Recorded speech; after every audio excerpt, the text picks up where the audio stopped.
Hey mga bossing, kumusta na tayo dyan? Magandang umaga ngayon dito at magsisimula tayo magbukas ng mga hindi pala mga toys lang. Dahil isa-isa lang tayo bawat video.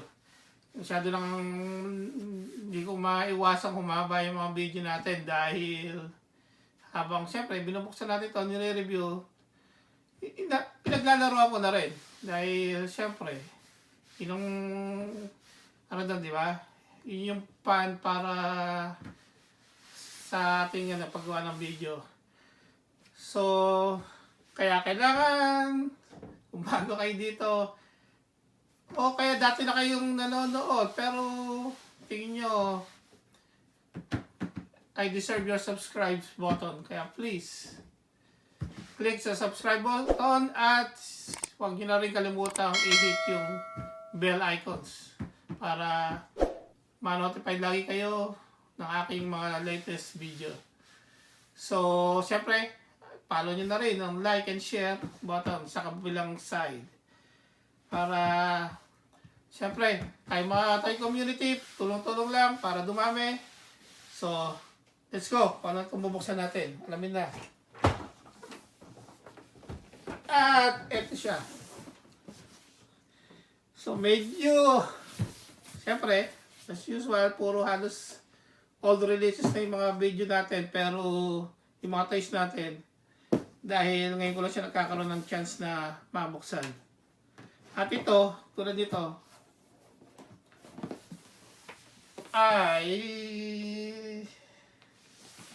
sa tagal, di ko na rin talaga matanda ko nung year to lumabas. Pero to, ang pagkakaalam ko, unang-unang pagkakaroon ng TOYCON sa Pilipinas ng TOYCON PH. Ito yung kanilang unang exclusive parang release nila.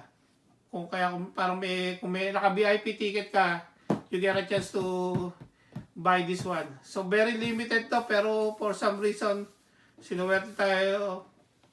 Kahit wala tayo doon sa convention, naka-score tayo nito.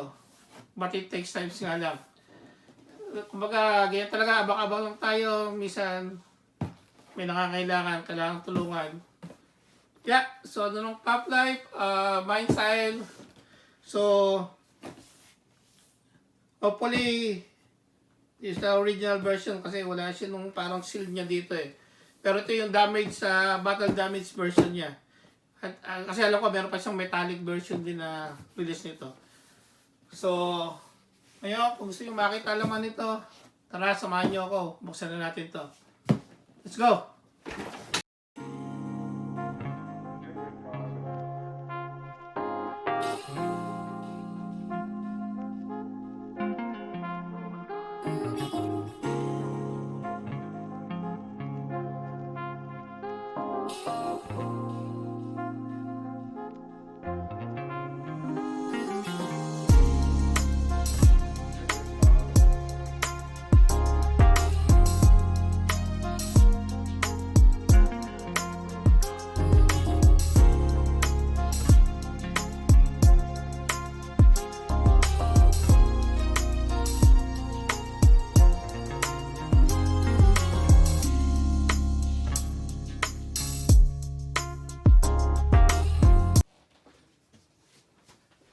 Ito yung kanyang box.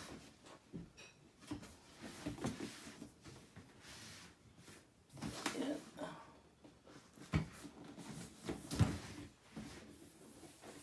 Ganda nung tatak dito. Ayan. So yeah. Ayan yung PopLife event sa Philippines.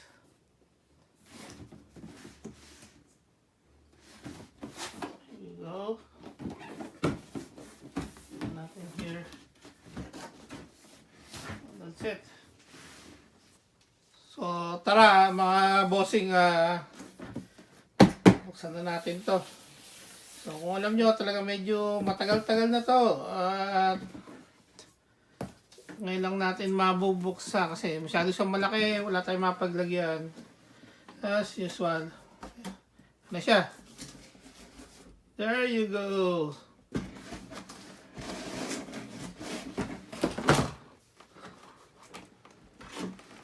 So, itong version niya, bali, usually, ewan ko, pero nung mabili ko kasi ito, wala yung parang pinaka-label niya dito kung anong version siya.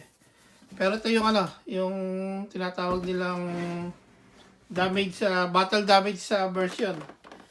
Pero, parang hindi naman battle damage kundi parang pinalawang lang. So, yeah. So, yung TOYCON sa Pilipinas, ito yung parang exclusive nila. Pag nag-VIP ticket ka, you have a chance to purchase one of these. Kaya, nung daw makabili nito, dahil wala naman ako sa Pilipinas, sabi ko, bahala na. Pero ngayon, nung last year na uwi ko, nag-get a chance na makakuha nito. May nag-post sa Facebook. So, pinunta ko na agad. So, ayan siya mga bossing.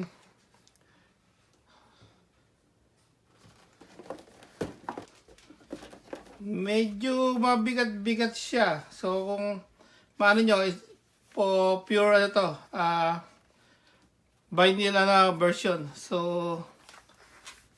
kung alam niyo yung Mindstyle, known sila sa mga ano rin sa mga Sofubi.